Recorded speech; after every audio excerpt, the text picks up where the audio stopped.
Okay, välkommen allesammans. We have a very special episode today. I have Stefan on from the YouTube channel, The World Tree, and we're here to speak about Slavic paganism. Thank you, Stefan, for coming on. Thank you very much for inviting me. It's a pleasure to be here.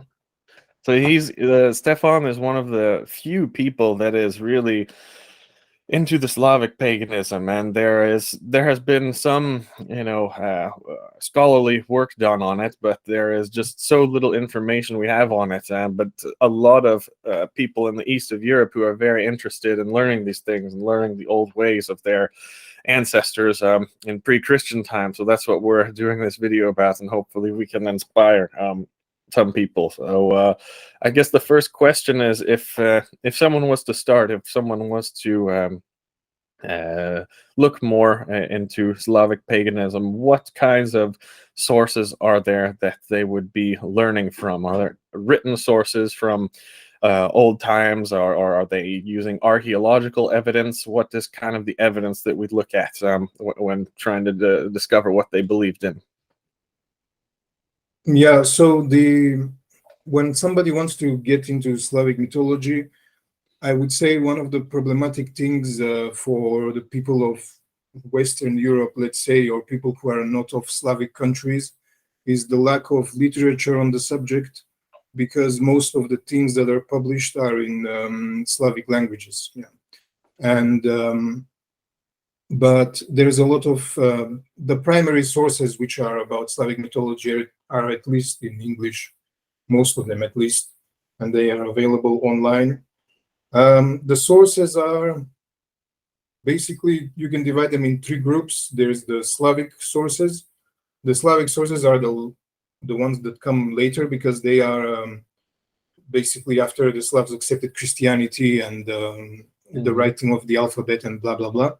The ones that come from pagan times are actually either Western Latin sources. Those are primarily German bishops like Otto of Bamberg, Adam of Bremen, Saxo Grammaticus, the Gesta Danorum. There's also Helmold with his Chronica Slavorum.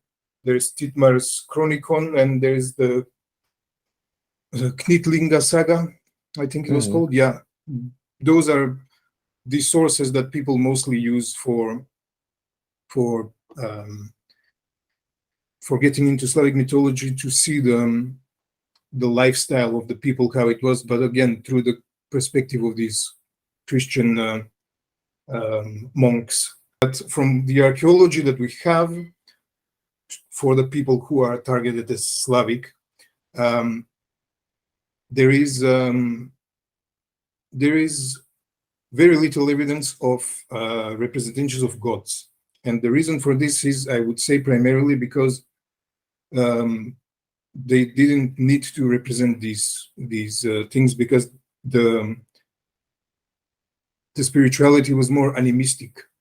And so that's kind of my next question. And I like what you said about there maybe not being so many statues of gods and idols like we might have from the Viking Age, right? But it was the exact same thing if we go back to like the migration period or antiquity. Like the Germanic peoples did not have statues or anything of evidence of worship of the gods then too. So they were both kind of animistic then at the start of it. So that's what people should understand there, that the animism type things are our original beliefs. But can you tell any difference between the beliefs and practices among the different Slavic countries or regions? Of course, they all followed the same general type of family of the native beliefs, but do you know of any differences that we can tell from what we know? There are. Well, I'm going to kind of continue from the archaeological, part. For example, we all know the hammer of Thor, but there is also amulets which are believed to represent the axe of Perun, right? So everybody today wears an amulet of Perun, right? Even I have one. But in reality, these amulets of axes like that are mostly found among the Eastern Slavic areas. And amulets with axes exist in Europe even since Roman times, from Ireland to Russia. You know what I mean? So we can't tie them specifically to Slavs. Right? Germanic mythology, sorry to interrupt, but like we also have a similar thing. Now imagine if we would speak about Germanic mythology as a whole. You can't speak about it. You have Norse mythology, right? And continental and Anglo-Saxon. You know, of course, they have similarities, but there are some deities of continental Germanic people that the historians mention that we have no idea who they were. You know what I mean? Like and it's the same thing with Slavic. Like they mention some deities, I don't know, in some areas we have no idea who they are, what they were, you know. And on top of that, these Latin scholars, like, they butchered the names in most times, you know, because they can't pronounce Slavic names, so they write something random. And now today we have to interpret it, and we have like 5 interpretations. We don't even know what it is. Oh, he could be a god of the sun. Oh no, he could actually be a god of who wants human sacrifice. Or no, he could actually be this. In the end, it doesn't even matter anymore, you know, because the essence is gone. You can't find it, you know. But that's really amazing that all of these things that you're speaking about came from the folklore. And of course, in Scandinavia, we have folklore too, but it rarely goes into the actual mythology of pre-Christian times. But it sounds like the Slavic folklore, it goes into it much more. So that's actually really amazing that it lasted that long. Yes, it is. That's how they fill a lot of gaps. They use folklore, and now some of them are more reliable, some of them are not, some of them are good interpretations, some of them not. And there is not really a place where you can just go and just see how it was, you know, what's the good or bad thing. You really have to do the whole research by yourself. So we could speak about the practices. One thing that I found very cool about it is there is some still existing Slavic pagan practice, and it's not like anything in the other pagan kind of religions that we see around Europe. It's a lot of like people reconstructing modern practices, and honestly, especially in the north, there's a lot of weirdos. There's a lot of people doing some weird things out in the woods, like some strange people that you wouldn't really want to go around. But I was so no, in the Norse.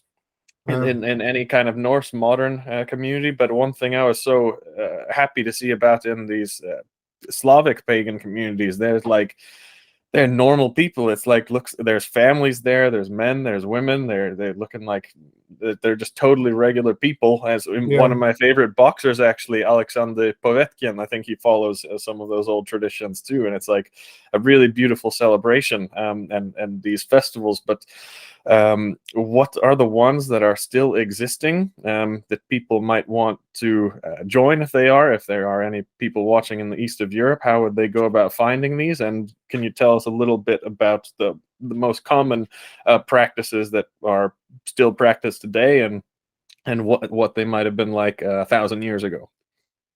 So this is a bit problematic because in the east of Europe especially, there is a lot of these groups, you know, that are reviving paganism, and that's good. But there's also a lot of bad consequences as a side effect, kind of, and I'll just tell you. So in the east of Europe, there is a lot of this revival thing, but there is also a lot of New Age. I don't want to say bad words, okay, but you know what I mean. Yeah, we know the cringe pagans.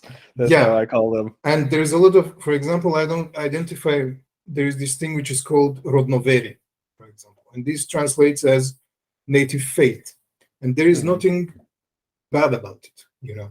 But I personally don't want to identify with this term. It's not an ancient term, okay, just to make it clear. I don't want to identify with this term because it encompasses so many New Age cults and sects in Ukraine, Russia, Belarus, Poland, whatever, you know, that have nothing to do with real paganism. They invent some fabrications, some fake sources, some science fictional, I don't know what, like we came from I don't know where, Perun came with a spaceship. there's all of those things, you know what I mean? Like there's a church of native believers that literally looks like a Christian church, you know what I mean? Like all of these, it's not very nice, you know? And there's the other side, which is actually quite positive. And that's what I like about it, as you said.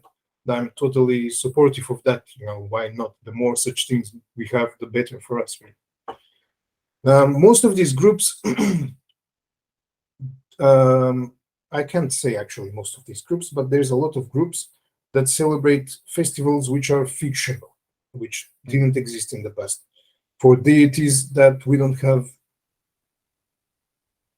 any evidence that existed, unfortunately. Yeah. So other groups are more based in reality, and you really kind of have to see for yourself how the people are and where you can fit in if somebody wants to join these things. But most of them practice definitely the solstices and the equinoxes, because that's one of the things that are practiced since forever.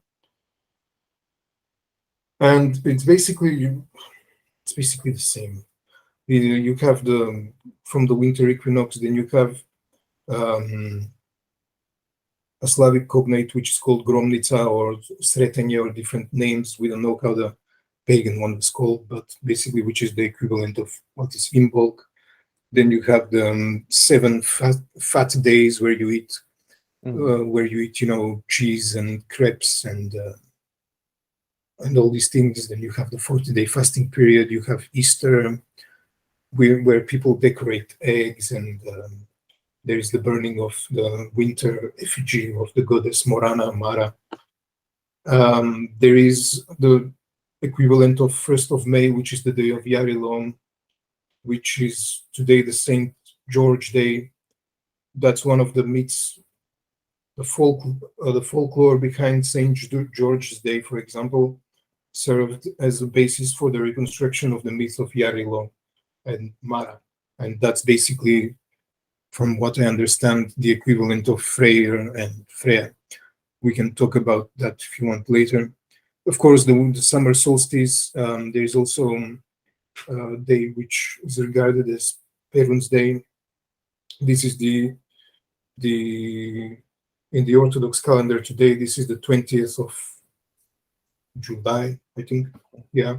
Yeah, you've actually answered some of my last questions already with that.